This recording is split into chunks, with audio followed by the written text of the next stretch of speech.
Hey everyone, welcome to Simplexity, where we simplify the complexities of life and bring a little curiosity and contemplation to meaningful, sometimes difficult conversations. I'm your host, Alyson Stoner. Democracy and the world of government and politics can seem like advanced calculus to someone who's learning how to count numbers for the first time. It is a very complex and dense subject that our education system doesn't really explain in depth. Or maybe my teachers tried, but I still didn't get it. For example, over the entire course of a presidential election, the average citizen and voter mostly hears debates, rhetoric, and campaigns built around a main set of 4 or 5 issues, perhaps jobs in the economy, healthcare, immigration, social justice, and national security, and then selects a candidate to be our leader. Not only are there dozens of broad categories of policies to cover, such as domestic, foreign, science, environment, and education, within these are hundreds of subcategories, thousands of policies, and tens of thousands of bills over the year that involve a whole lot more than a president signing them to become the law of the land. This is all just the tip of the iceberg. So let's break it down. First things first, we're going to chat about the federal government. Note, there are also levels of state government and local government too. The federal government is separated into 3 sections, each with different duties, different elections, and different legal powers. On one hand, this is great because no one person can make all the decisions for everyone, but it's just convoluted enough that if we don't do the work to understand these systems and their distinctions, we can't really act on our civil responsibilities effectively. These branches of government are the executive branch, which includes the president and, get this, approximately 5 million workers overall. The legislative branch, known as Congress, which breaks down into the Senate and House of Representatives, and the judicial branch, which includes the Supreme Court and lower courts. To simplify that even further, legislative or Congress makes laws, executive or president carries out laws, judicial or Supreme Court evaluates laws. If you didn't catch a theme here, basically, if you want to change things, if you're not happy with certain laws and how they affect you at a federal level, you need to be aware of the legislative arm of government. Voting in a president definitely matters, but who sits in Congress and how they do or don't represent you affects you more than you may realize. It's also worth mentioning around 10,000 bills are proposed to Congress each year, around 1,000 are voted on, and several hundred get passed into law every single year. For each of these bills, you can tell your representative your views and how you want them to vote, and the stats show they actually listen. According to the Congressional Management Foundation, 88% of staffers say the electronic messages from their constituents do influence their decisions on the floor. How our representatives in Congress vote matters, and we have the power to keep them in office through re-election or not. But we usually don't exercise this power. Members of the House and Senate have been re-elected with dismal approval ratings simply because it's so hard to tell if they are in fact representing us or if we even understand all the issues, details, and inner workings of every bill and how they interact with our values.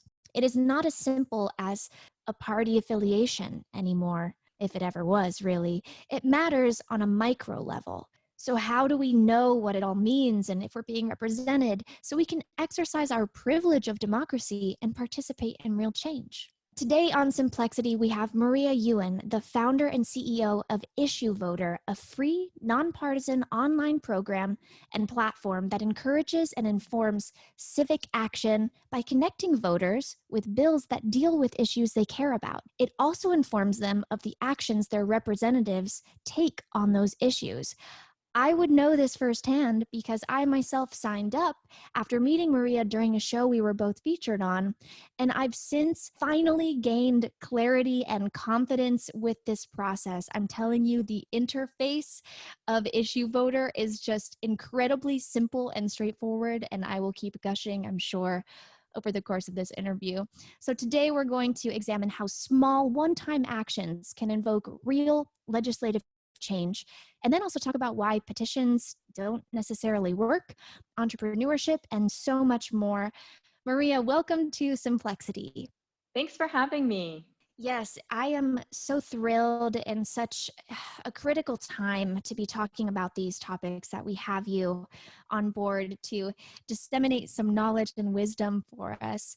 To begin, I want to get to know you a little bit better and have our audience understand how you entered this sphere. So you've mentioned that your dad is from China and he really helped you understand the importance of democracy at a young age. Beyond just civic responsibility in your young life, where do you think your interest in politics as a career developed? And were you also encouraged to be loyal to a certain party? I think my realization that I could do something related to democracy and politics as an adult only came later in life. And it's only a thread that I've seen in hindsight, that saying everything is 2020 in hindsight. So looking back, I do realize that, like you mentioned, because my dad fled communist China, from a very early age, I had an appreciation for democracy and the fact that voting is one of our most fundamental rights. I grew up with parents who always voted. My mom was born in the US, and interestingly, they never talked about who they voted for. And so I did not grow up in a partisan household. I just knew that voting was our civic duty. But there wasn't actually a lot of debate around Democrats versus Republicans or anything like that when I was growing up. I do remember mock voting in second grade. And so to your point, I think civic education is really important. And there are studies that show that students who are exposed to debate and civic education at a young age, meaning even elementary school, are more likely to vote as adults. And so a lot of the efforts around voter registration and encouraging individuals to vote start happening in college because people become eligible at 18.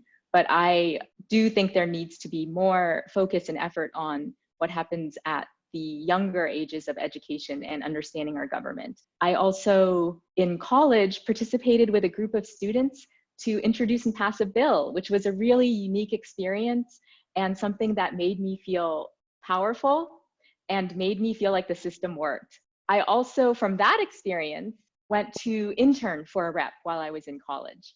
And there, I think I started to see a little bit of where I feel like the system breaks down, which is that I noticed in that office that so few constituents actually contacted the representative. And constituents are anyone who lives in their district, and that can be anyone regardless of age or citizenship. One of the days we got the most phone calls on a bill, it was only 19 phone calls. So even such a small number, when you call your rep or make your voice heard, it can make a difference, especially on these pieces of legislation that are not getting national news. And I spent a lot of my time in that office RSVPing to events, probably put on by donors and companies and lobbyists. And that's not to say that all of those things are bad or evil. I think there is a place for think tanks, for lobbyists. They provide valuable information and data.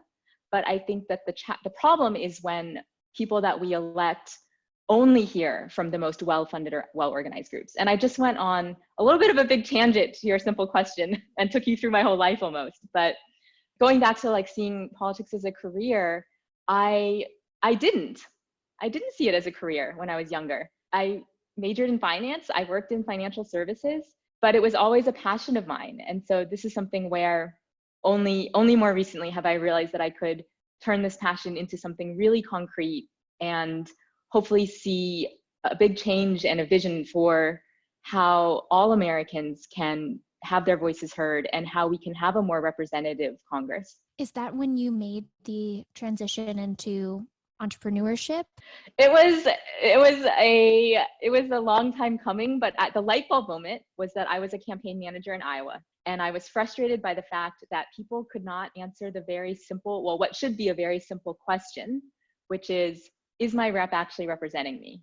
And I marinated on this for almost 10 years before I launched Issue Voter. And I watched the civic tech space for a long time. And I will say this very bluntly and somewhat critically, which is a lot of what I see in civic tech is either new apps, new companies coming out with a very Silicon Valley-like approach. There's nothing wrong with that in and of itself, but they have zero impact on actual policymaking and will have zero impact on the effectiveness of our democracy, in my opinion. Or I would see services coming from people from DC or people who've worked in policy, and still they just weren't simple enough or condensed enough or easy to use or fun to use even for most people to actually want to engage with. They're still services that are mainly used by people whose jobs are in policy. And that's not the majority of people. That's an excellent way to put it. And everything you just listed are favorable traits of Issue Voter. So I want to talk about it because it truly does condense and simplify and even make civic responsibility feel fun, not to take away from the seriousness of issues, but to cause a sense of confidence in knowing I'm competent enough to make an informed decision here. And like you said, it's empowering and you can actually measure the results. I love that you have the scorecard. Oh, that you're able to see. Oh, we'll get into it. So let's talk about building Issue Voter. For those who don't know, currently 40% of registered voters are registered as independents, and 48% of millennials do not identify with any particular political party. Now, when you created Issue Voter, how did it come about? What is it in your own words? And what is the need you're trying to meet? So our mission is to give everyone a voice in our representative democracy by making civic engagement accessible, efficient, and impactful. And we do that by sending alerts before Congress votes on issues that you care about. In those alerts, we condense bills into layman's terms, along with points from both sides. Each individual can send their opinion to their rep by choosing support or oppose. And then, as you mentioned, we automatically track how your rep actually votes and show you the percentage of time they're voting, how you would voting with your viewpoints. And so how it came to be, I would say the first step was talking to a lot of people, just having conversations and asking people how they can engage with politics, what frustrates them, are they a voter, are they not a voter, why not? And so doing a lot of research and understanding if some of the early ideas of what Issue Voter would be were actually solving a problem that people had. And so I think it was basically taking a design thinking approach before I really even knew what that term was or that was a thing. Conducting UX research. Excellent. I just received an alert yesterday, so I have to check out what that bill is. And to clarify, when you talk about presenting information on both sides, you don't actually mean Republican versus Democrat. You mean people who are for or opposed. Because I noticed when you provide supplementary information, should the user choose to kind of dig in a little deeper before deciding, you can see that both Democrats and Republicans can be on the same side opposing a bill or for a bill. And that's really, really helpful for me to know that we're not existing as monoliths, and, you know, just to provide nuance to this process. Did you already believe in voting on specific issues rather than just for candidates, or was this belief cultivated later? I think I already believed in that a lot. And it goes back to something you said in your introduction, the fact that so many bills are being voted on every week that we don't hear about. And this is when the real work that affects our lives gets done. It's between elections. And so yes, voting is important. Voting is how you can hold your reps accountable. But the real work is happening throughout the year between elections. And that is the process of policymaking in our democracy, which is often overshadowed by the politics side, which is the elections, the candidates, the running for office. Thank you for separating those two, because they do have distinctions, and I think we often conflate them into one blob. And moving from one-time actions to long-term adjustment in such a complex system, how can these one-time actions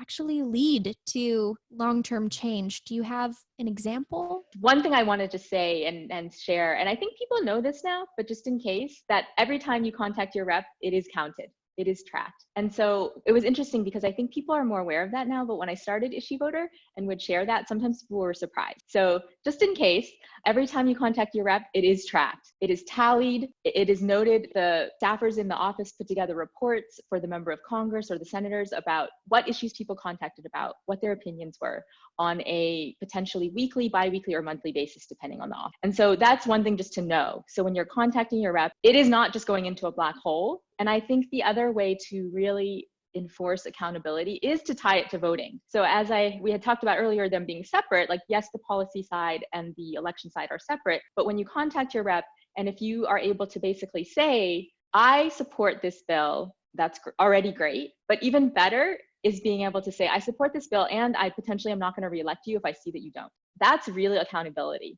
And so that's what we need. And I think in order to make the big picture change that I get really excited about, and kind of the vision and the mission that actually drives me is equality, by having a more representative Congress, by knowing that there are so many values and things that the majority of Americans support that are not getting done. And the way that we can make that happen is when these actions and things like Issue Voter become a household name. There is an aspect of this that requires volume, but as I shared earlier, it doesn't always require the level of volume that you might think. So you might think, oh, I need, like this isn't going to matter. I'm not going to send my opinion because there might just be 5 of us or 10 of us. That actually matters because so few people are doing it. So there's that aspect of it. And then just imagine if all of your friends and family, and even if something like 3% of Americans did this, it would have a huge impact. And so it is something that there's both the individual action, which is important, but also the collective action.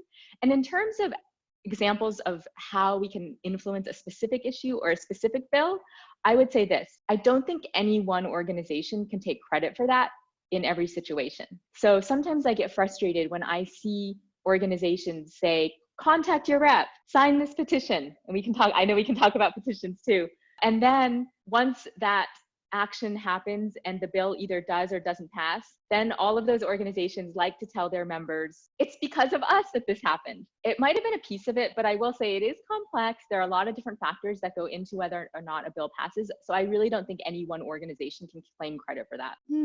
That's a really interesting point, and important to not take things so personally as well, especially if it then undermines your sense of, well, if my vote didn't count this time, then I'll just quit altogether, and just maintaining that sense of sustenance throughout the process, and that this really is complicated, but when all of the different ducks are in a row, you really can make a great line toward progress.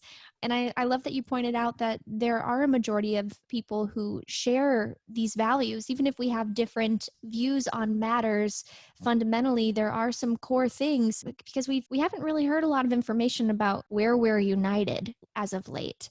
And I know that media and a whole lot of power dynamics and larger systems play into the narratives that each of us are internalizing and even seeing on our television screens.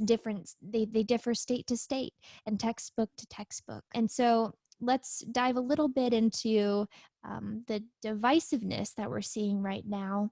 There's a lot of division over the Black Lives Matter movement and conversations surrounding oppression and police brutality, leadership, and lack of judicial action. And we've seen an eruption of petitions across the internet supporting Black Lives Matter causes, or at least the ones that I've seen. Can you explain why petitions don't automatically work? And then we'll talk further about the unity aspect. But first, what are these petitions and why aren't they effective? I'll give a caveat. I do think petitions can be effective for smaller local issues and for petitioning against a company. And that is because, for example, in a corporate context, a company has the ability to react quickly, to make a change, a company can see immediately if a petition is damaging their reputation, and they'll want to correct that as soon as they can. And so I think there are some situations where the awareness that petitions bring to issues can actually create a change. That does not include the federal government. That does not include federal legislation. So in the context of federal legislation, I would never tell someone not to sign a petition. I mean, I don't want to discourage people from doing something that they feel good about, but I would just caution people that the majority of petitions for any federal issue or any national issue are for list building. That is the number one reason organizations use petitions, is they are trying to build their list. So just know, if you sign a petition, you're signing up for their mailing list. At the end of the day, that is what you are doing. And you're signing up for their mailing list so that they can then bring you down it's like a marketing funnel. It's like the easiest thing you can do is get someone have an emotional reaction. They sign the petition, you're on the mailing list. Then they can send you information, they can share content with you, and you might want that content. I mean, you might want to be on their mailing list, so that's fine. And then they might want to ask you for donations, and they are an organization that needs money to exist. So there's nothing wrong with asking for donations, but just kind of, I would say for people, just kind of know, like, primarily that's what you're doing. You're signing up for their mailing list. I've had advocacy groups literally tell me, oh yeah, we're going to put out a petition on HR, insert the number here. We know that bill isn't going anywhere, but we're going to do this big petition campaign. And so that's just my word of caution, is that if you actually think the petition itself is going to result in policy change, I will almost guarantee it will not in the context of federal legislation. It has to be a lot of different factors. It might raise awareness. It might be something that, maybe your goal is to help this organization grow their mailing list. I always look at who created the petition and who it's being delivered to sometimes, to kind of triangulate for myself what the petition is really trying to do. I've seen a lot of times I see petitions to Nancy Pelosi or Mitch McConnell. And then whenever I see something like that, to me, it's a bit of a red flag that this is not really something that my rep is going to see. I personally, for example, am not Nancy Pelosi or Mitch McConnell's constituent. I don't live in either of those states. So why would I assign a petition going to them? It doesn't make sense. And so that's the other thing I think for people to remember, is that it's really the most powerful for you to contact your rep in the area that you're living in, because they are the ones elected to represent you. Side note, whether your reps are actually supposed to represent you is also sometimes a debated topic. I would say that clearly my view is that they are, but some people would say that that is kind of a revolutionary statement. Really? Why is a representative not necessarily supposed to literally represent you? I would say sometimes people, if you interpret the way that our government was created and founded as you're almost electing someone like a trustee, and you're trusting them with what they want. If they're a good person, you're electing them. They're a good person, so they can make these decisions on your, but it doesn't mean that you have agree, or it doesn't mean that they're always making the decision on your behalf. So it depends on how you think about it. But I definitely am of the mind of our reps should represent what the majority of their constituents want, but not so far as to say that we should have a direct democracy, which would mean every single person is voting on every single law and then just majority rules. Because I will say, I don't think that we don't all care about everything equally, and we should not expect everyone to be a policy expert. I mean, so there is this aspect of, I do still want the government that we have where we elect someone to do this work for us. That's their job. I don't necessarily want to get in the weeds that much to where it's my full-time job, but it's something where we're so far removed from accountability right now. It's just we need a healthier balance. On both sides. On both the voter side and the representative side. And so when did you make the decision that Issue Voter was not going to engage in creating petitions? I don't think I ever would have even considered that. Just my strong feelings about petitions. So it was almost never a question. And now let's talk, I guess, more about being non-partisan here. Our society has been so split by party that it can be easy to forget about the issue at hand and weigh it independently. Sorry, not through the independent party lens, but objectively, I guess I'll say. Can you explain why voting can be a nonpartisan act? And when it comes to concepts like anti-racism, are those automatically partisan? I think there are a lot of things these days that feel partisan that shouldn't be, that are not partisan. So I don't think the act of voting is partisan. Everyone in the US has the right to vote. Every citizen has the right to vote. And I believe that everyone should exercise that right, regardless of your opinions. So I stand firmly in that, with Issue Voter, we don't we're not an advocacy organization, so we're not there to say a certain issue is more important than another issue, or to like say that, oh, you should be interested in this issue. We're also not there to say that either side of the opinion on any issue is like the right one to be on, or we're not there to like convince you of any side. But I will say the thing that I will take a stand on and feel very comfortable doing so is that we are for voting. I mean, that is how we hold our reps accountable. So we encourage people to vote, the act of voting. So to me, like the act of voting is nonpartisan. I think there are organizations and things out there that make it feel like whenever you encourage voting, it feels partisan. It really shouldn't be, in my opinion. And to the point on anti-racism, I mean, I don't think that racism is partisan. It shouldn't be. I mean, frankly, I bet you, I mean, this is like, maybe, I don't know, this is not a good example. I don't have any examples, but I don't think that you could look at what party someone is registered as and then automatically know if they have ever said anything racist in their life. I mean, I just don't think that is a thing. I think that as humans and, going back to our values, I think that I feel very comfortable saying that being, against racism should be nonpartisan. We can all be against racism. I don't think anyone, I mean, I hope, I don't think I would hope that no one wants racism. And I think to build off of what you're saying, because of the way certain parties or groups and movements and organizations can utilize words like anti-racism, it can start to take on the connotation or implication that it is partisan.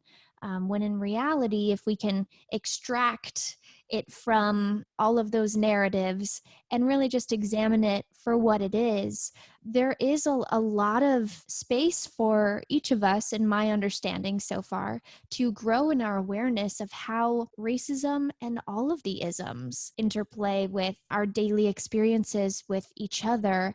And I know I can stand to learn infinitely more about how my life affects other people, my body language, my verbiage, my lack of understanding different cultural customs, social customs across different groups.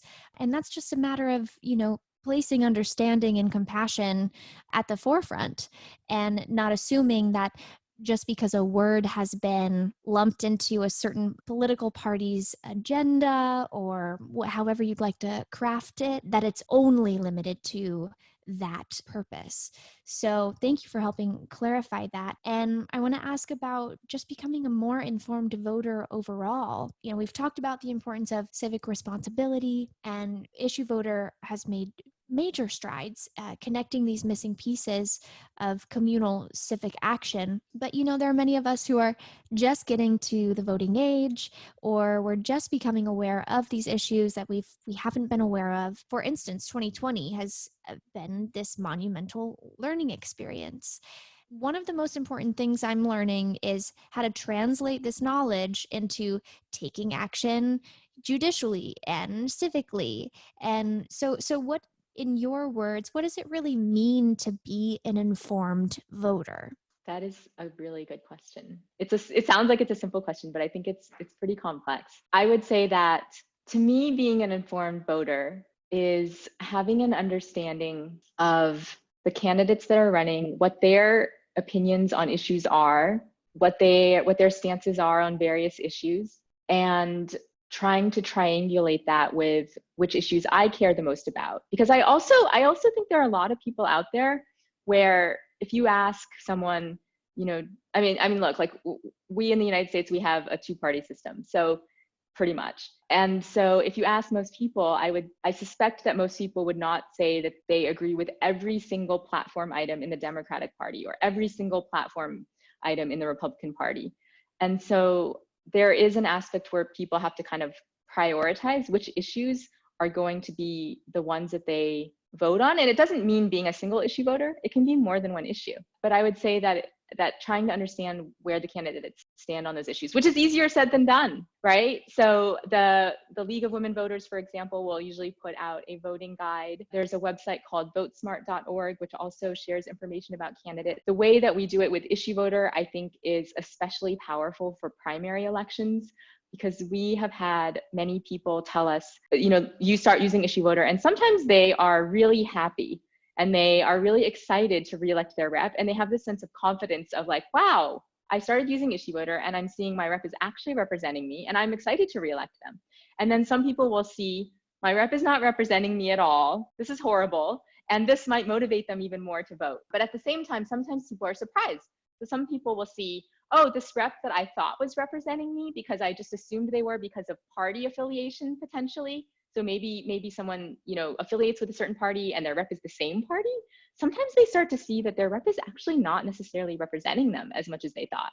And that's where I think issue voter becomes really powerful in primary elections, where because politics unfortunately are so polarized, I think some people may not feel comfortable in the general election voting for the candidate of the other party. But it does give people an opportunity in the primary elections to potentially elect a candidate running that more closely aligns with their values and how they feel about certain policy issues. That's a great point. And so much to unpack there.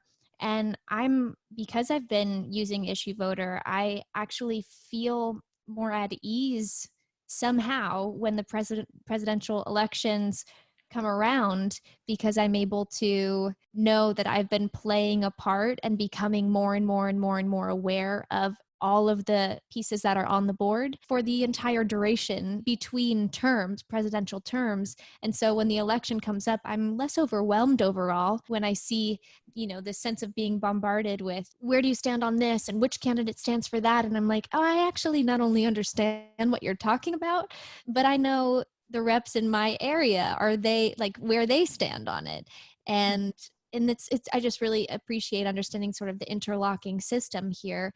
Are there any other small steps that you recommend for just small ways we can be more active in politics without, for example, needing to get a degree on the subject? So I'll just really quick touching on the election and then more broadly about politics. For the election, I would definitely encourage everybody listening or watching to register to vote if you're not already registered, and just vote.gov, and it has every single state listed and you can see what state you're in and register if you're not already registered. And I think that a lot of people already are registered to vote. And for those individuals, I would say just text 3 friends. It takes 2 seconds and remind them to register to vote. And then I think very important for this year is see if you can get a mail-in ballot and just get that done now. I mean, it's like one of these things, just get it off of your to-do list. Don't wait till the last minute. Some states you have to register to vote a month before the election, or some states you have to request the mail home ballot like pretty far in advance. So I feel like it's just one of these things, like it's on my to-do list. I need to just do it now so I don't have to think about it in the fall. So those are the things I would say, just easy reminders to just get it done. In terms of other actions that people can take, I will say that I'm really proud of a couple of stats about issue voters. So I think we're a nonprofit. If we were a for-profit company, I feel like a lot of times they'll track number of users, number of clicks, number of page views, things like that. For us, it's really about impact. So the things that I'm really proud of are, we know that 1/3 of people said that they were motivated to vote in the first place because of using issue voter. And 94% said that they've learned about new issues for the first time.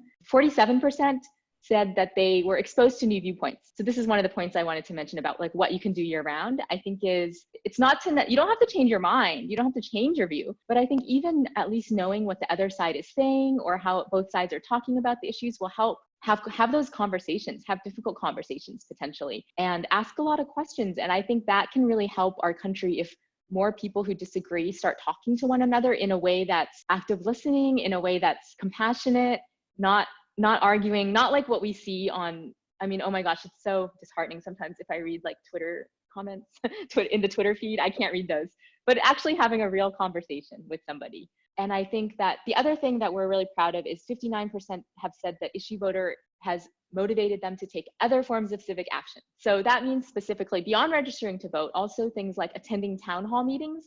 So a lot of reps right now are having virtual town halls. So you can look up your rep's website and find out if they're having a virtual town hall and connect with them that way. And if they're not, you can ask them to. You can request that they host a town hall for their district. And the other thing is volunteering for their local community. And so potentially we may not be doing volunteering in person, but I would say that it's still, nonprofits right now really still need our support. And so thinking about the issues that you care about and the nonprofits in your area that you can either help by donating either time or money. Perfect.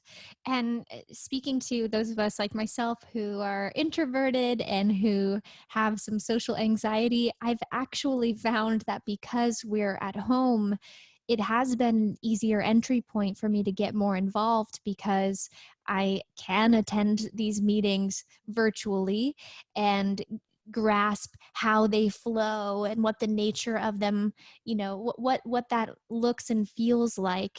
And then I know as things open back up, it won't feel like I'm showing up unannounced with no reference point. So I do encourage those who are listening who are like, okay, I got to check out what Issue Voter is really all about. I will emphatically state that since being on the site, I now fall into that category of the stats you listed of people who learned about a new issue they didn't know about, who want to get more involved and have taken steps to do so.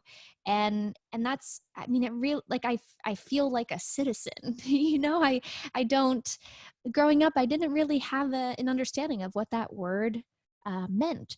So I want to take a quick break. And then when we come back, I just have a couple more questions about your personal vision and where you see this headed. And then I will let you go on with the rest of your day. So one quick minute. Welcome back. We are here chatting with Maria about Issue Voter and just understanding our own democracy and government and politics and all the nuance.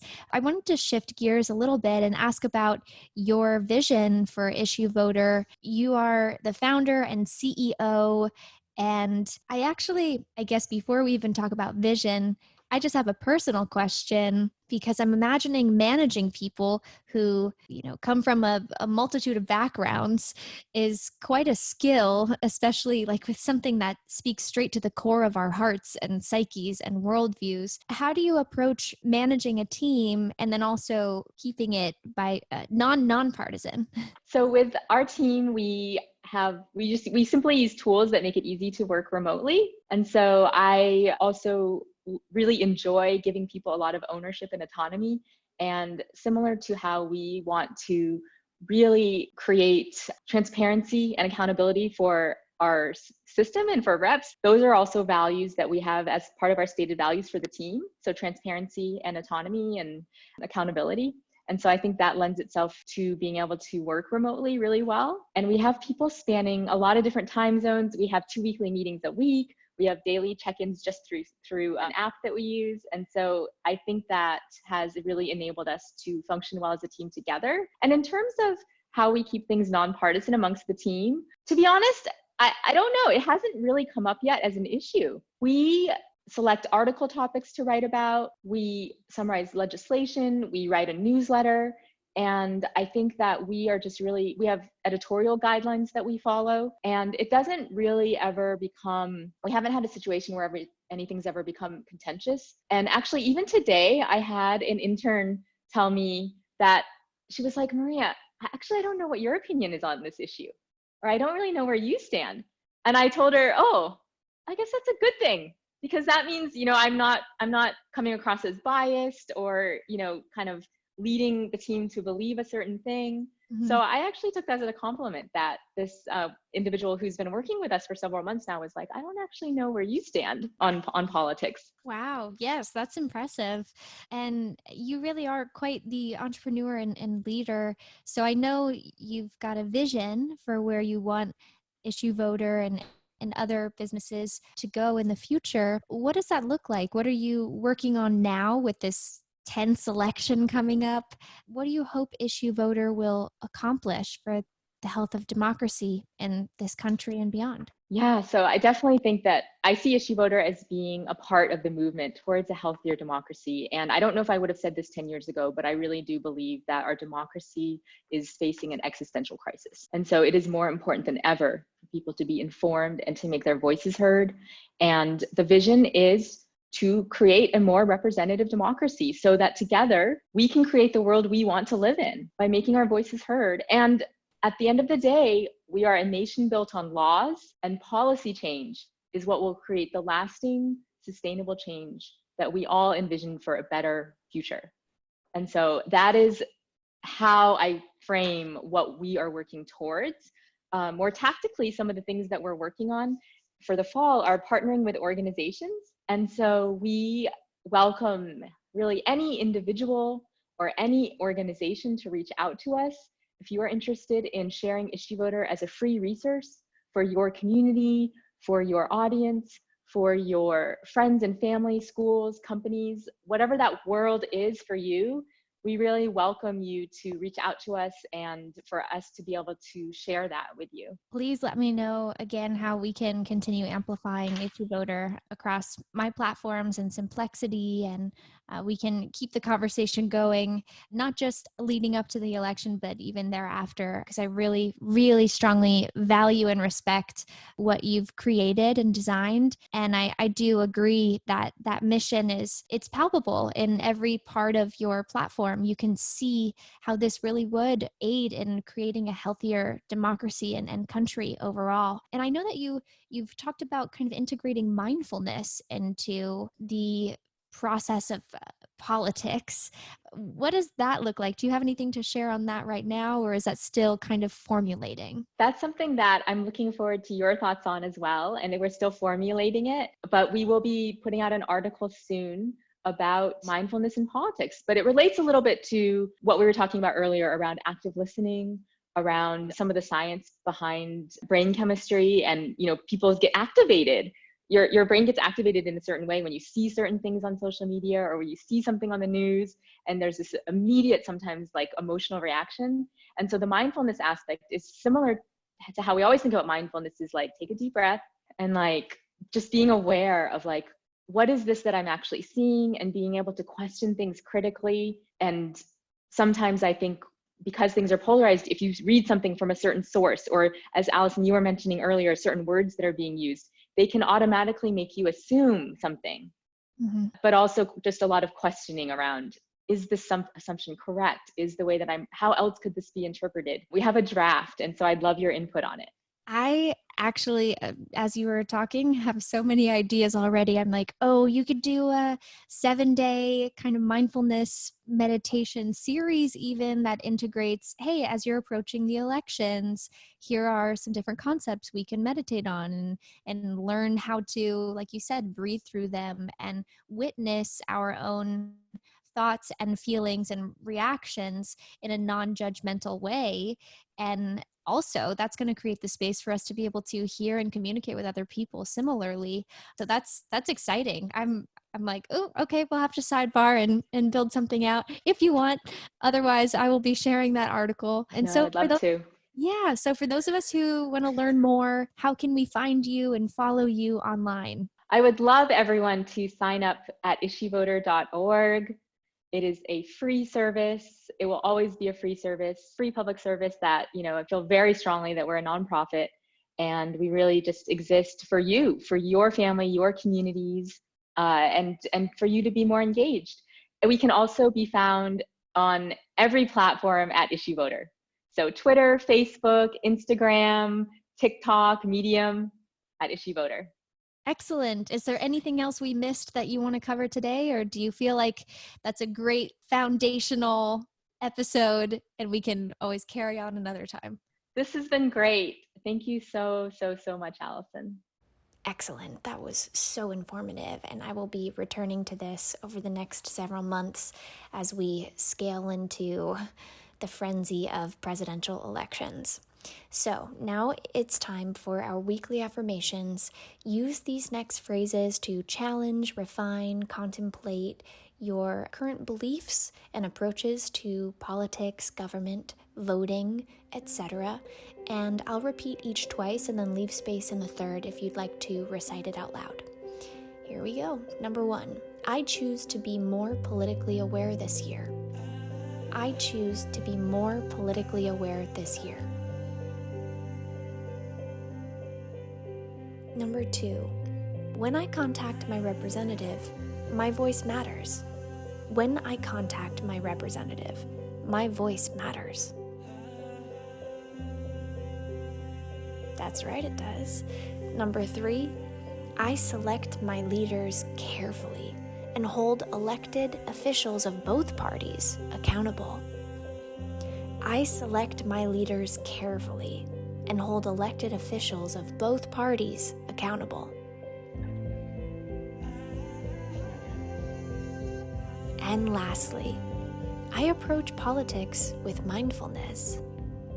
I approach politics with mindfulness. Cool beans. Oop, my Midwest is popping through there. Okay, thank you so much for listening. As always, if you haven't done this already, hit subscribe so you can be ready for next week's episode. And if you haven't, please leave a rating and review so I can see what you think about Simplexity. It is a joy and privilege and challenge to be able to bring this to you every week. And if a certain part stuck out, please post so you can share it with your friends and family, and also make sure you tag us at Simplexity Podcast and at Alyson Stoner on Instagram. And I can't wait to reshare it with the community. I will see you next week for more Simplexity. It's anything but small talk. Peace.